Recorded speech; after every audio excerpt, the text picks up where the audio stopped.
Aleluia. Boa noite, amados. Paz seja convosco. Amém? Para nós é motivo de bastante alegria, mais essa oportunidade que o Senhor nos concede. Podemos assentar e permaneça na dispensação da graça. Com o coração grato que realmente nós estamos abrindo esse primeiro dia de uma semana de bênção, de vitória, como o pastor Adilson já citou aqui há 19 anos atrás, quando realmente Embaixadores de Cristo veio a nascer, porque antes dela tornar realidade, estava no coração de Deus. E quando isso aconteceu, grandes homens de peso disseram: é mais uma igrejinha que vai surgir, e daqui um pouquinho termina, e para a glória do nome do Senhor, 19 anos se passaram, e você faz parte dessa história. Eu louvo a Deus, está conosco, né, Helder, Júlia, amém, já são aí, estiveram conosco nos primórdios aí. Irmã Eunice, eu posso dizer que foi uma das primeiras membras, né, primeira membra aí, está aí, Deus abençoe. Paizão está lá atrás, Darcy e sua filha Franciele nem pensava em existir ainda, Deus abençoe. Queridos, você que veio cooperar conosco, eu não digo visitar não, visitar você visita doente, e aqui nós estamos cooperando, aleluia, então é uma bênção de Deus. Deus te abençoe, que Deus realmente possa fazer resplandecer o seu rosto sobre ti. Temos também um presbítero Fujão, né? Ontem eu tive com ele numa festa lá no Arraiá dos Resendes, né? E o presbítero também assim, Fujão, né, presbítero Edson? Tenho certeza, ele falou assim: não, eu vou me aposentar esse ano. Está lá sentadinho, quietinho, né? Aleluia. Então tenho certeza que vai estar aí ingressando novamente, fazendo com que o nome do Senhor seja glorificado. Deus abençoe a cada um de vocês. Eu não vou citar mais nomes, que eu posso cometer equívocos, mas que Deus te abençoe de uma forma extraordinária. Amém, amados? Uma responsabilidade estar iniciando essa festa com esse tema. Nosso tema é compromisso, proclamação e vida. E a minha pergunta nessa noite é: qual é o teu compromisso? Qual é o teu compromisso? O que você está proclamando, o que você está falando, ou o que realmente você está permitindo com que isso aconteça? E que tipo de vida você tem levado? Eu quero iniciar exatamente dentro desta esfera. Qual é o teu compromisso? É com o pastor Moisés? É com o Ministério Embaixadores de Cristo? Ou é com o reino de Deus na face da terra? É com a palavra de Deus? É com aquilo que Deus tem nos dado, nos agraciado? Com quem você realmente está de compromisso? E quando eu penso, quando eu falo em compromisso, me vem à mente exatamente um acordo, uma aliança, um pacto formado por duas pessoas. E se esse compromisso ele falhar, se uma das partes falhar, a quebra deste compromisso resulta em perdas. Me lembro quando ainda pequeno, e meu pai chegava assim e dizia: eu vim comprar a sua casa, alguém lá, para um senhor. E eu pensava assim: mas como que ele vai comprar? Meu pai era ferroviário, trabalhava na estrada de ferro, construção da Alto Araraquarense de São José do Rio Preto na época para frente. Meu pai trabalhou nisso aí. Enfim, eu pensava: como é que ele vai comprar? E ele falava: tal dia eu venho pagar. Obrigado, Deus te abençoe. E eu ficava prestando atenção. Não tinha papel, não tinha que registrar em cartório, em nada. E era o famoso fio do bigode. Hoje em dia assina-se papel, hoje em dia registra-se em cartório, hoje em dia faz-se tudo e o acordo ainda é quebrado. Qual é o teu compromisso? Com quem? O que você está proclamando? Proclamar me dá aquela conotação de anunciar em alta voz, falar publicamente das verdades que eu creio, daquilo que realmente está inserido no meu coração. O que você tem proclamado? E quando eu falo de vida, com certeza eu não posso deixar de entrar nessa esfera de como vai a sua vida com Deus. Porque antes de tudo, antes de nós realmente vivermos a nossa vida, eu preciso entender, eu preciso olhar, porque, queridos, o propósito inicial, quando Paulo escreve, aleluia, a carta aos Efésios, ele fala assim, que para o louvor da glória de Deus, eu e você fomos criados.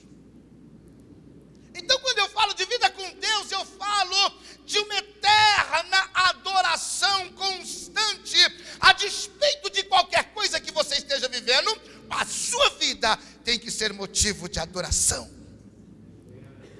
Que tipo de vida você está vivendo? E quando eu falo de vida consigo, porque primeiro é Deus, é muito fácil você entender isso. O que é que Deus quer para mim e para você? Primeiro, amarás o Senhor teu Deus acima de todas as coisas. E ao teu? Como? Primeiro Deus. Segundo, eu preciso me amar para que eu possa alcançar o meu próximo.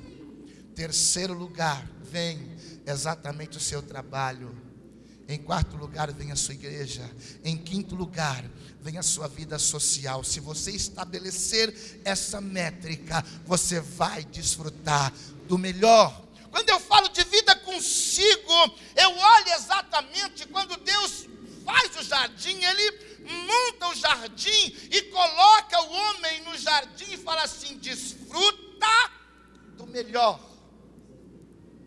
Esse jardim tinha abundância, tinha prazer, tinha felicidade, tinha abastança, tinha companhia. E eu não posso deixar de pensar da seguinte forma, como era gostoso quando Adão preparava, na viração do dia, se preparava para receber uma visita ilustre, que era a visita do Todo-Poderoso.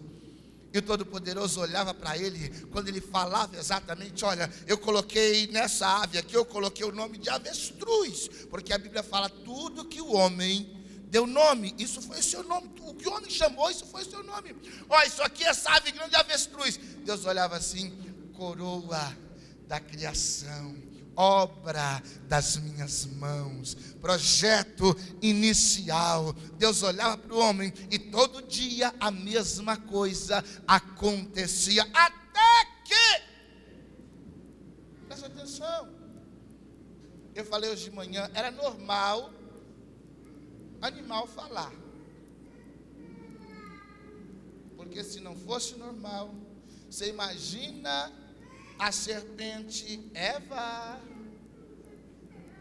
Oi, Eva. Você já pensou, Valmir, se a sua cachorra resolve falar, abrir a boca e falar assim, ei, está muito frio aqui, você não vai me dar uma coberta, não? Tenho certeza que 2 minutos você está junto daí, você sai daquela chácara e você já parou a pensar, querido? Você que tem animal de estimação, em casa eu tenho um zoológico. Em casa eu tenho um zoológico, eu postei. Eu tenho o Frederico, que é meu papagaio. Eu tenho a Nina, que é a minha tartaruga. Eu tenho o Tico, que é o meu canário. Eu tenho um aquário de peixes de 200 litros de água. Eu tenho a Shakira. Eu tenho o Snoopy. E agora chegou ainda, aumentou a família, 2 coelhos. Daqui um pouquinho, o órgão responsável pelo zoológico passa em casa. E agora meu papagaio, ele começa a gritar. Eu não estou em casa, está um silêncio. Ele escutou o carro parar, o que ele faz, meu anjo? E ai de mim se não vou lá dar um... Agora você imagina, tudo bem, o papagaio falar é uma coisa, mas imagina se a minha cachorra falar assim, ô pai, aqui está frio. Eu saio correndo lá que eu não volto mais. Então era normal falar, porque a serpente conseguiu persuadir a Eva e disse, escuta, primeiro que ela inverte os papéis. ela fala assim: escuta, está escrito, não comerás do que tem no jardim. E Eva parou e deu ouvido. É realmente, não é assim que está escrito.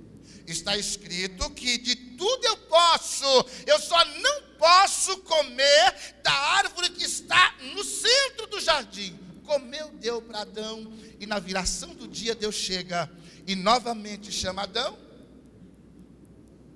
como das outras vezes: Adão, Adão.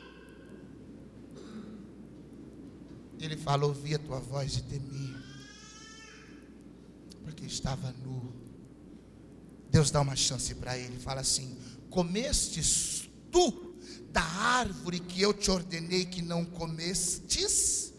Ele diz: a mulher que tu me destes por companheira, esta comeu e me deu e eu comi.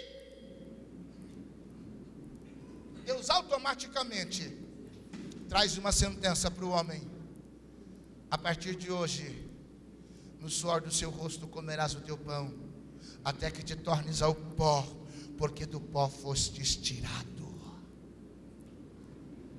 Presta atenção, queridos. A aliança, o acordo foi quebrado. Quebrou-se, mas deixa eu te dizer uma coisa: Deus não falha, Deus não mente, Deus não te perde de vista. Deus, de antemão, pela sua presciência, já sabia que o plano de salvação estaria estabelecido, porque o homem falharia. E Deus não fica de forma alguma na expectativa. Ele automaticamente estabelece um plano, e automaticamente nesse plano ele estabelece 8 alianças e 5 dispensações. Primeira aliança, ele faz com o jardim onde ele plantou e colocou o homem. Ele disse que aquele jardim seria exatamente o jardim de Deus, onde o homem desfrutaria de todas as regalias, onde não precisaria trabalhar. Aliança edênica. O homem violou a primeira aliança, frustrando o plano de Deus no jardim. Deus estabelece com o homem a aliança adâmica. O homem falhou por causa do pecado. Deus olha e, na tentativa de restaurar, agora ele estabelece uma aliança com Noé e traz Noé para perto. Noé, ao embebedar-se com a vinha que plantou e a amaldiçoar o seu filho, quebra o pacto que Deus houvera feito com ele.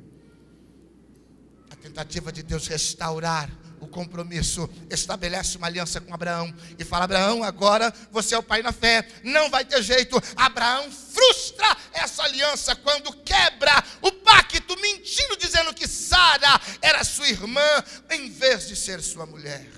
Aliança quebrada. Deus estabelece uma aliança com Davi. Vem cá, Davi, agora é sua vez, porque olha, da sua linhagem vai vir exatamente o Messias, o Cristo, vai vir ele. Escuta, Davi quebra esta aliança ao cometer-se um latrocínio, tomar uma coisa que não é dele, mandar executar o marido da mulher que ele tomou por mulher. Quebrou a aliança que Deus houvera feito com ele. Deus agora estabelece uma aliança com Moisés. Eu vou mostrar para o povo que eu vou conduzir esse povo debaixo da lei, e este povo vai viver pela lei, vai morrer pela lei, vai fazer pela lei. Moisés quebra a aliança ao irar-se no último round, quando Deus fala para ele assim: fale com a rocha. Ele está virado com aquele povo que tirou a paz dele, e ele surrou a rocha, e Deus falou: escuta, eu mandei você falar, agora faz o seguinte, sobe no monte, avista a terra, fica aí. Aliança quebrada. Escuta, Deus faz uma aliança com o povo por conta da precipitação de Abraão, por causa que ele não acreditava na promessa, ele entra a Agar. Agar agora tem Ismael. Ismael é o primogênito de Abraão. Deus faz uma aliança com os palestinos, porque são descendentes de Ismael. Eles exatamente quebraram a aliança ao querer por direito aquilo que lhe é direito, mas de forma errada. Quebra a aliança. Deus agora fala assim: não sobrou ninguém. Filho, é a sua vez. Porque o objetivo de Deus era restaurar o plano inicial, que é fazer o homem entender que para o louvor da glória dele é que eu e você fomos criados. E durante tudo isso, Deus estabelece períodos, gerações foram estabelecidas. Primeiro período que Deus estabelece, o homem era isento de culpa. O homem estava vivendo a inocência, porque até então o pecado não houvera quebrado o acordo, o pacto, a aliança. Quando o pecado quebra, Deus agora fala assim: escuta, chega, você vai ser responsável pelos teus atos. Assim como Deus disse: no suor do teu rosto comerás o teu pão. Agora Deus fala para o homem assim: escuta, a partir de hoje você vai ser responsável por tudo aquilo que fizer. Você tem consciência. Primeiro período, inocência. Segundo, consciência. Terceiro, na tentativa de restaurar, Deus agora estabelece um período patriarcal, onde Deus escolhia quem é que haveria de trabalhar para ele. E nenhum sacerdote poderia executar nenhum tipo de obra se não viesse da linhagem sacerdotal. Nenhum patriarca poderia executar nenhum tipo de trabalho se não fizesse parte desta linhagem. Patriarcas foram, vindaram-se. Deus estabelece governo humano, as leis continuam predominando e o homem cada vez mais distante do projeto inicial. Agora Deus fala: chega! Após o governo humano, Deus fala: para, filho, assim como a última aliança é tua, a última dispensação também, eu quero graça. Eu quero graça. Você não está aqui porque embaixador está fazendo 19 anos. Você está aqui porque a graça de Deus te alcançou. Você não está aqui para ver pastor Moisés iniciar. Você está aqui porque a graça de Deus te alcançou, te colocou de pé, te fez nova criatura, te deu o direito de realmente ser um adorador por excelência. Escuta, mas deixa eu entender esse negócio. Espera aí. Aleluia. Agora Deus faz assim, ó. Eu sei que o homem falhou, e eu não estou aqui para ficar olhando a falha. Eu vou fazer um convite. Capítulo de número 11 de Mateus, versículo 28. Deus olha para mim e para você e fala assim, ó: vinde a mim, todos os que estáis.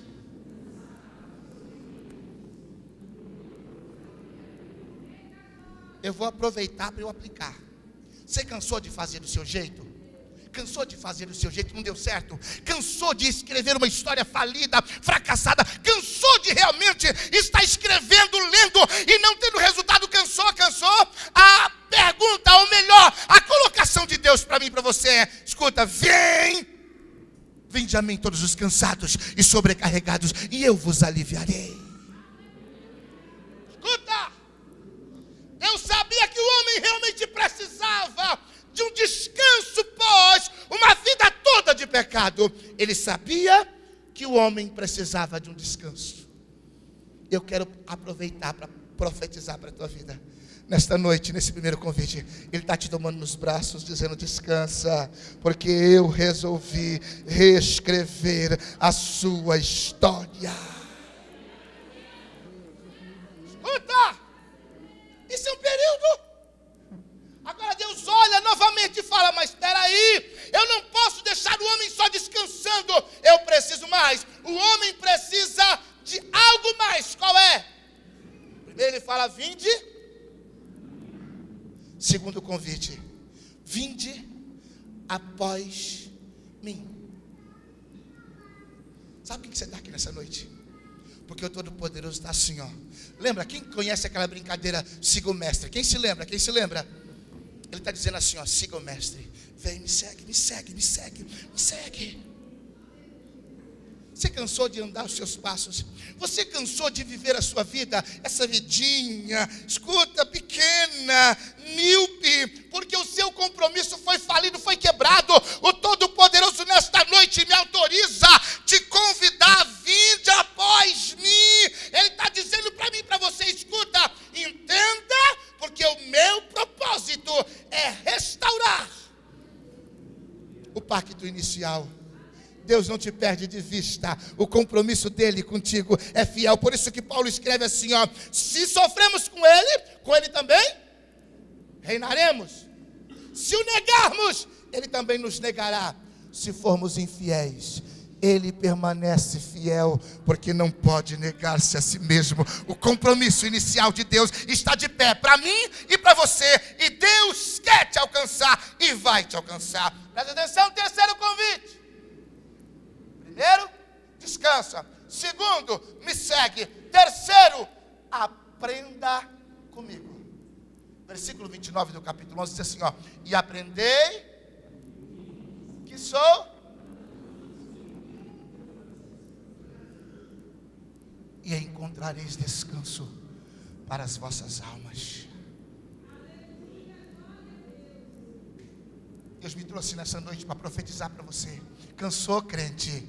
Ele está reatando o compromisso contigo. Está mostrando para você que Ele pode. Você falhou, mas Ele não falha. E Ele quer que você realmente reaver novamente este compromisso da tua parte para com Ele. Porque da parte dEle para com você, Ele é fiel.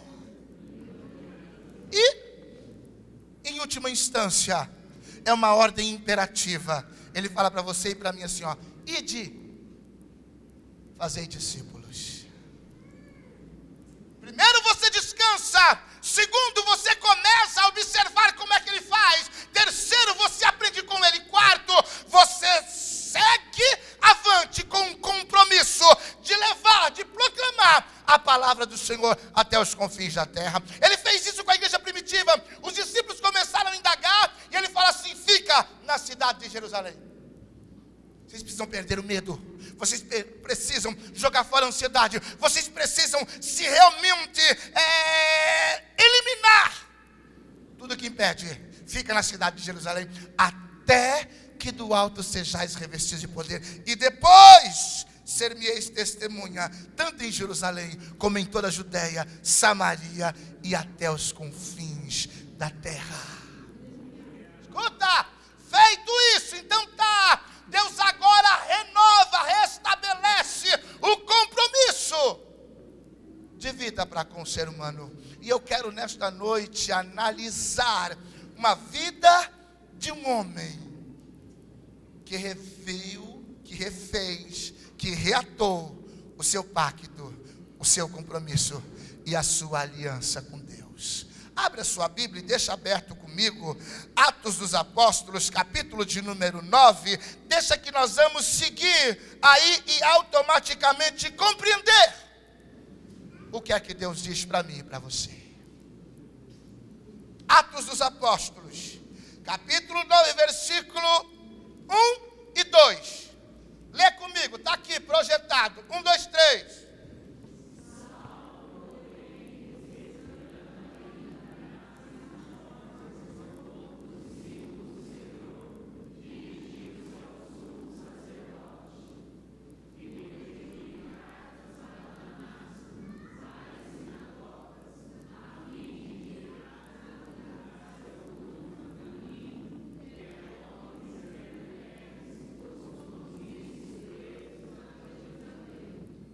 Amém. Presta atenção, volta lá o primeiro. Saulo, respirando ainda ameaças de morte. Contra quem? Eu vou aproveitar para profetizar nessa noite. Você sabe por que você não conseguiu ganhar seu marido para Jesus ainda? Você sabe por que você não conseguiu ganhar sua mulher para Jesus ainda? Você sabe por que você não conseguiu trazer o seu filho para Cristo? Sabe por que o seu parente ainda não aceitou esse Jesus? Sabe por quê? Porque nós queremos enfiar Jesus goela abaixo. Aceita e faz assim, senão você vai para o inferno. Para com isso, crente. Ei! Paulo estava enfurecido contra os discípulos de Jesus. Se alguém está com raiva de você, descansa, porque a briga não é tua, ela é de Deus, e Deus vai te honrar no momento certo. Eu sinto graça de Deus aqui. E esse homem, ele era ousado, e ele disse o seguinte: escuta, me dá cartas, porque eu vou para as sinagogas, e quem eu encontrar pela frente, eu vou matar, eu vou destruir. Ei, crente, deixa eu te dizer uma coisa. Inverte os papéis a partir de hoje. Cansou de falar de Jesus para o seu pai, ele não aceita?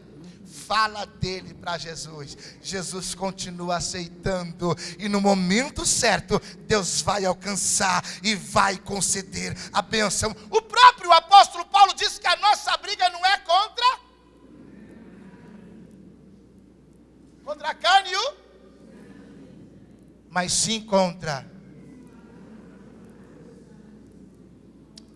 Para de querer empurrar Jesus goela abaixo. Você está brigando com principados e potestades, e com ele, aleluia, é só o poder do nome de Jesus, e é com o nome de Jesus que você consegue sair dessa briga ileso, e o melhor, desfrutando da bênção do Senhor. Para de brigar, para. Nossa luta não é contra carne e sangue, mas é contra principados e potestades, é contra as hostes infernais da maldade nos lugares celestiais. Você chega na sua casa, seu marido está bronqueado, tasca um beijo nele, dá um sorriso 15 para as 3 e fala: Jesus te ama e eu também. Aleluia! Ei, chegou em casa, a mulher está com bico de comer bolachinha na mesa. Ao invés de você falar assim: não tem nada a ver comigo, não fiz nada, não, chega lá, dá um abraço, vai dar um cheiro e diz: te amo, você está mais linda hoje. Satanás começa a perder terreno e o nome do Senhor é glorificado. Para de brigar. Você precisa acreditar no seguinte: escuta, a Bíblia é certa, meu amado. Existe uma promessa: o evangelho será pregado a toda criatura. Quando os evangelistas começam a observar em uma esfera escatológica, eles falam: vai ter guerra, rumores de guerra. Olha, não assuste, porque ainda não é o fim. Mas quando esse evangelho for pregado a toda criatura, então virá o fim. Observa se o evangelho já foi pregado a toda criatura. Observa se realmente todas as línguas, tribos, nações, etnias já conhecem este evangelho. Se isso está acontecendo, então se prepara, porque Jesus Cristo está voltando. Ei, deixa eu olhar para você dentro dessa esfera. Escuta aqui: Deus não despede de mãos vazias, e Deus não te perde de vista. Saulo agora, pronto para destruir. Deus falou: hoje eu tenho um encontro com esse camarada, e eu vou profetizar. Hoje Deus tem um encontro contigo, dentro da tua casa, com aquela vida que tem te preocupado. Hoje Deus tem um encontro contigo, comigo, conosco. Hoje Deus tem um encontro para mudar a esfera, para mudar a história de tudo aquilo que nós realmente cremos. Escuta, lê para mim versículo 3. Lê para mim versículo 3. 3, juntos, está aqui, ó, projetado.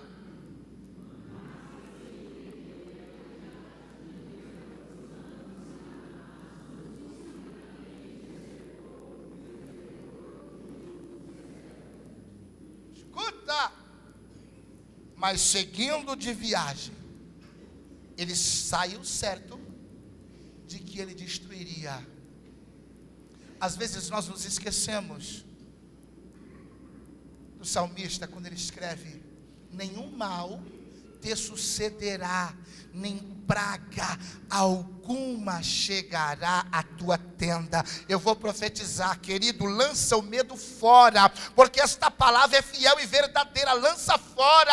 Ah, mas pastor, a instabilidade me deixa com medo. Ei, instabilidade é para aqueles que não acreditam que tem um Deus, aleluia, que governa, que comanda. A instabilidade é para aqueles que não acreditam e não exercitam a sua fé, porque aqueles que acreditam sabem que o controle está nas mãos do Mestre e Deus não te perde de vista. Escuta aqui. O sábio Salomão foi feliz em escrever: há tempo para todas as coisas, para todos os propósitos debaixo dos céus. E eu vou profetizar: o teu tempo é chegado. O teu tempo é chegado, é tempo de cantar. É tempo de viver. Quando o teu compromisso é com Deus, quando a proclamação do Evangelho sai dos teus lábios, quando a tua vida reflete na íntegra o que Deus realmente é, muda de figura.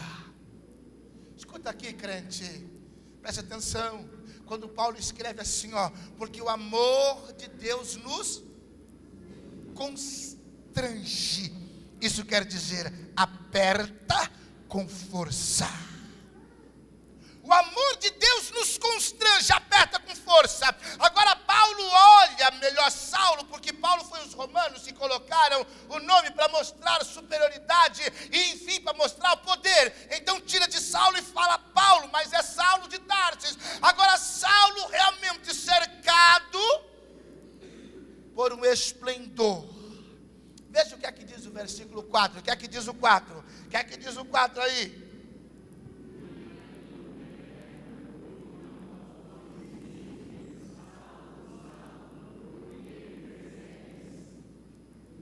E caído em terra,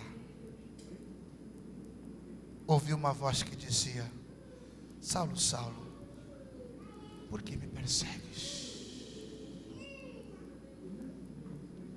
Quero aplicar nesta palavra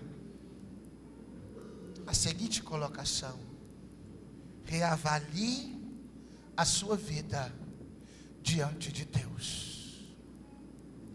Se acha que está bem, se acha que está bom, Paulo ele tinha certeza que ele iria exatamente matar os cristãos que restaram nas sinagogas de Damasco. Deus fala: eu vou inverter esta história. Eu preciso desse camarada. Deus precisa de você. Aleluia, aleluia. Não adianta você fugir, porque Deus não te perde de vista. Eu estou profetizando a palavra. Você pode ir para onde você quiser. O salmista diz: para onde eu me irei do teu espírito, ou para onde fugirei da tua face? Não tem jeito. Não tem jeito. Caindo em terra. Escuta. Ele pergunta: quem é o Senhor que dizes que me persegues? Deus responde para ele assim: eu sou Jesus o Nazareno a quem tu persegues. Agora eu vou te dar um conselho. Melhor eu vou te falar: duro será para você recalcitrar ou se levantar contra os meus aguilhões. Aguilhões é aquele ferro que o boiadeiro carrega no caminhão.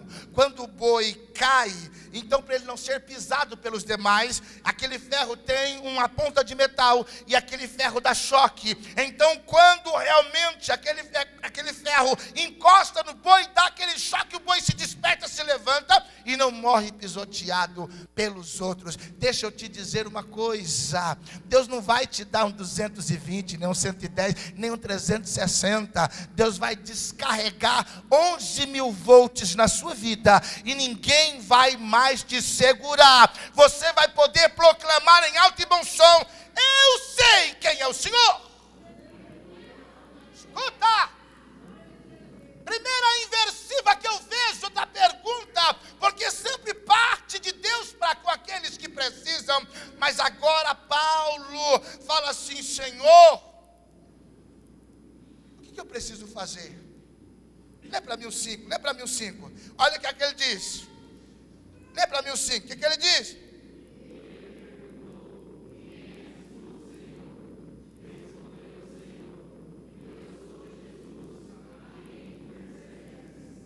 Escuta, ainda o 6.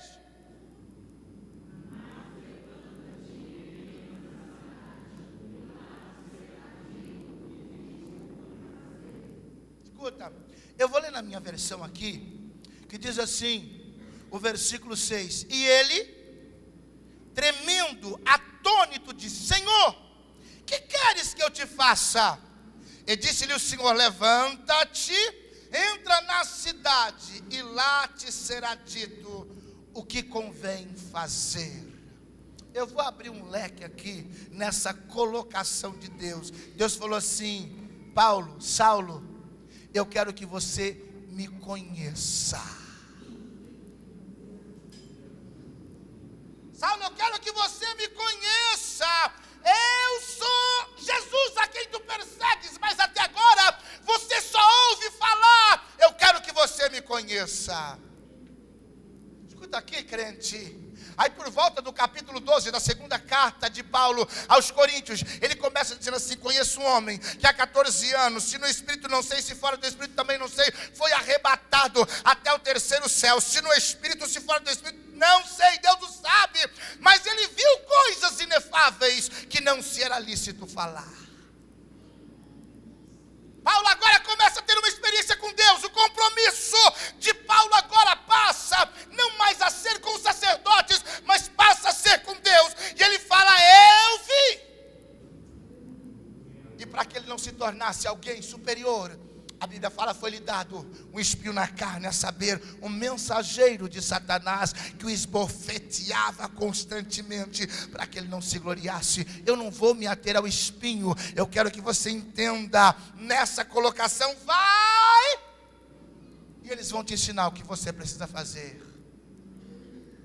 Eu chamo a responsabilidade. Não existe evangelho proclamado sem experiência com Deus. Estou te dizendo, eu estou aqui, querido, de pé falando a você, mas para que realmente eu pudesse estar aqui, eu precisei conhecer esse Deus na íntegra. E esse conhecimento para o meu pai, para a minha vida, custou um atestado de óbito.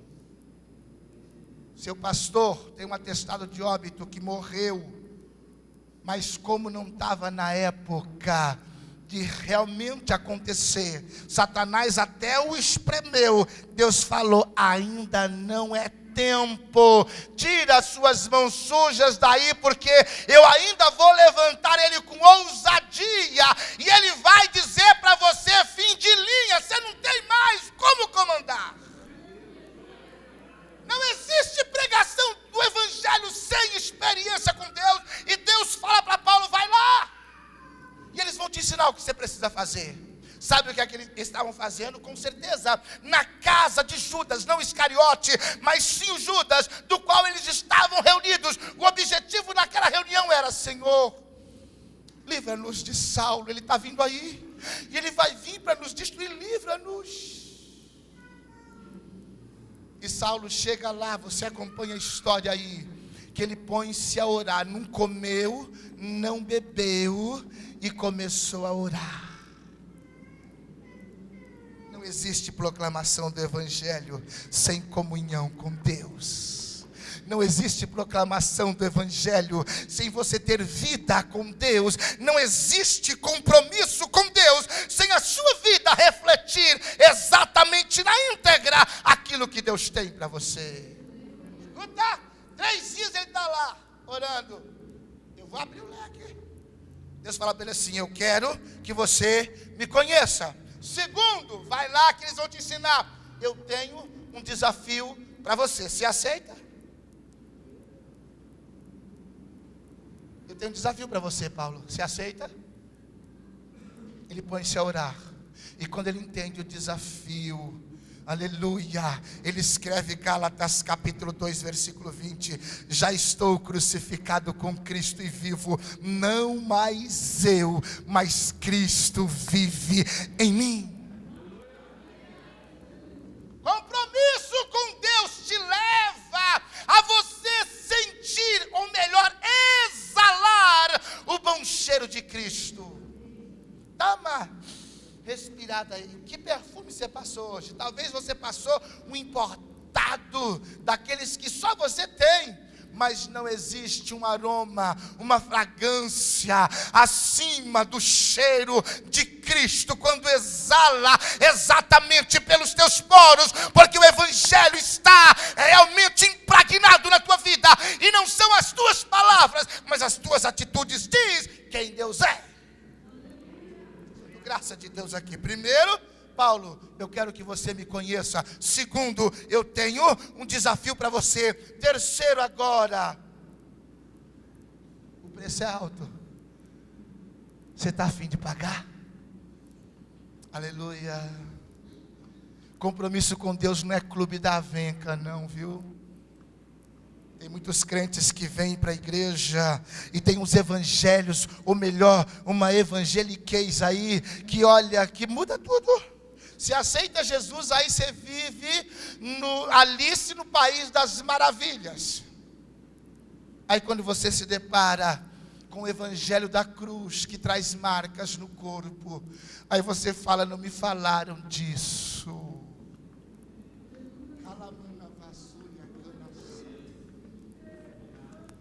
Aleluia! Paulo, o preço é alto. E quando agora Deus fala para ele, vai, eles vão te ensinar.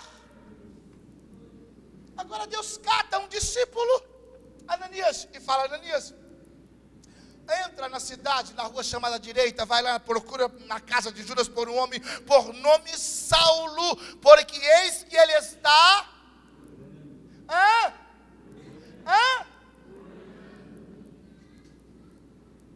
Eu tenho certeza, não diz a Bíblia, permita-me os teólogos presentes, mas deixa eu dar alegoria nesse texto.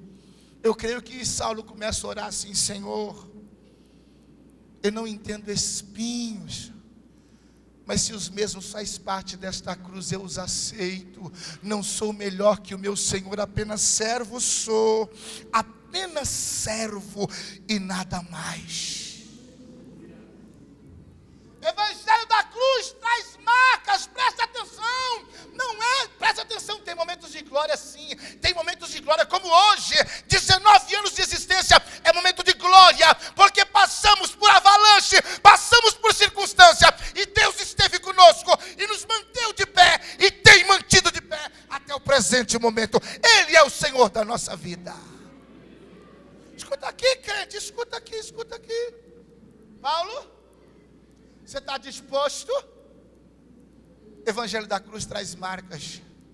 E Paulo escrevendo para os Gálatas, lá por volta do capítulo 6, versículo 14, ele fala assim, vocês estão aí brigando por causa de circuncisão e incircuncisão. Versículo 17, ele fala assim, eu trago no meu corpo as marcas de Cristo. Você quer ver que marcas eram estas? Você quer ver que marcas eram estas? Vamos lá. Aleluia. Abre aí a sua Bíblia comigo. Apoie para mim, projeta para mim. Capítulo de número 16. Melhor, capítulo 11 de 2 Coríntios. Versículo 16 a seguir. Olha as marcas de Cristo. Vamos todos, aleluia, prestar atenção nas marcas que Paulo fala. Juntos, vamos lá. Depois você conclui isso na sua casa. Preste atenção. Paulo está dizendo assim, eu trago em meu corpo as marcas de Cristo. Porque quando Deus agora pega Ananias e fala, vai lá para orar por Saulo, Ananias fala assim, eu muito sei a respeito desse homem, ele é ruim, ele mata, ele destrói.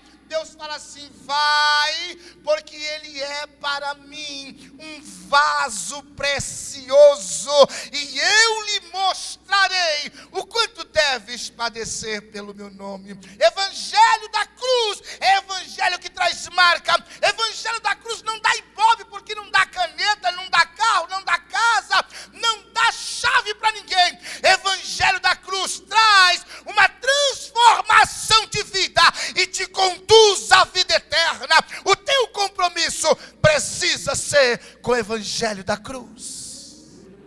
Escuta, agora presta atenção. quer resgatar o projeto inicial. Ele te convidou, vinde a mim, vinde após mim, aprenda comigo e ide. Minha pergunta para você entender é como e com quem está o seu compromisso?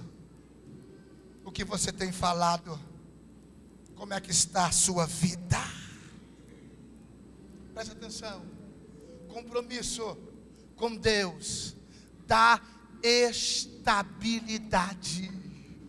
Se você está vivendo sem estabilidade, rever novamente, olha como é que está você com Deus.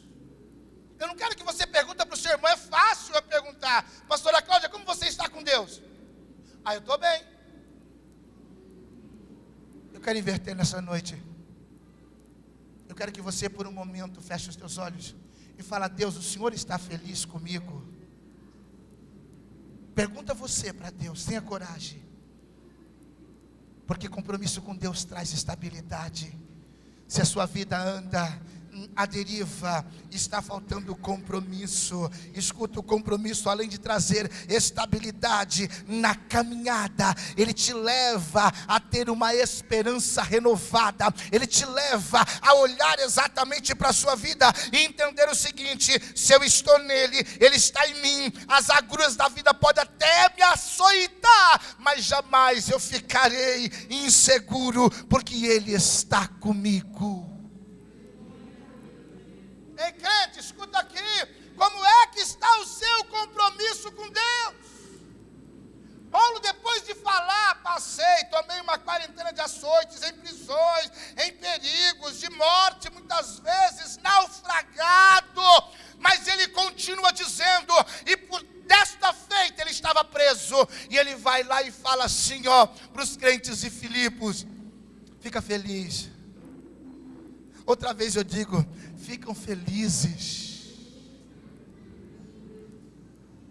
Você pode buscar dentro de você se existe felicidade aí, por você ter um compromisso com Deus. Tem felicidade aí dentro? Tem felicidade aí dentro? Tem. Você é feliz, não aquele feliz momentâneo. Existe crente que ele realmente, ele tem um termômetro, e o termostato dele, ele só está feliz quando Deus abençoa. Deus abençoa, ele está assim. Deus começou a experimentar, ou melhor, forjar o caráter. Senhor, felicidade não é um momento, é um estilo de vida, quando você tem compromisso com Deus. Como é que está? Como é que você está caminhando braços dados com Ele?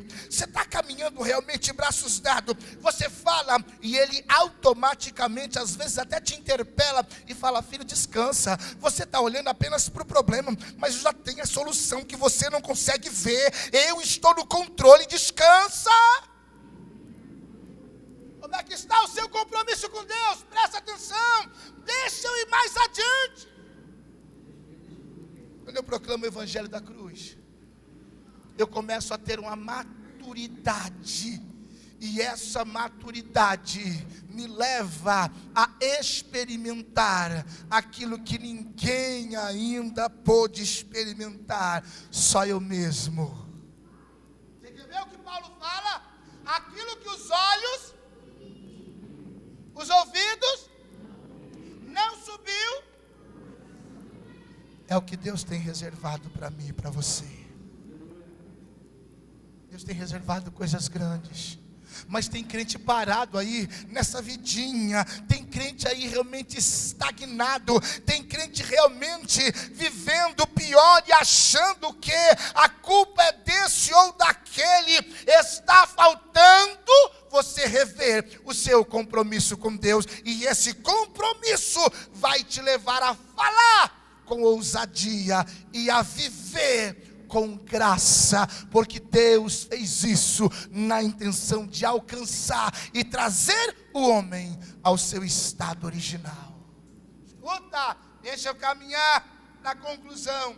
Vida com Deus nos ensina que aqui nesta terra nós vamos ter grandes aprendizados. E estes aprendizados é a partir das provas que nós enfrentamos. As nossas vidas, quando crucificada na cruz, traz para nós experiências que o mundo não consegue compreender, somente aqueles que passam. É possível você olhar para um homem que até então, capítulo 9 começa que ele estava o quê? Aspirando ânsias, ele estava raivoso, ele estava com raiva dos crentes, e agora ele tem um amor profundo. Escuta, Paulo começa a pregar agora, depois de realmente alcançado, e alguém olha para ele e fala assim: ele está nos enganando, ele quer nos levar preso, ele não converteu nada. Deixa eu te dizer mais uma coisa: para que Deus alcance alguém no seio da sua família, você precisa se expor. Quantos aqui estão dispostos a se expor para Deus alcançar alguém no seio da sua família? Presta atenção. Quando Saulo começou realmente a pregar, alguém falou assim: nós vamos matar ele, nós vamos aproveitar agora esse ensejo e nós vamos matar ele. Aí Saulo ficou sabendo, e os discípulos de Jesus que estavam com ele desceram ele no cesto, e ele foi para Jerusalém.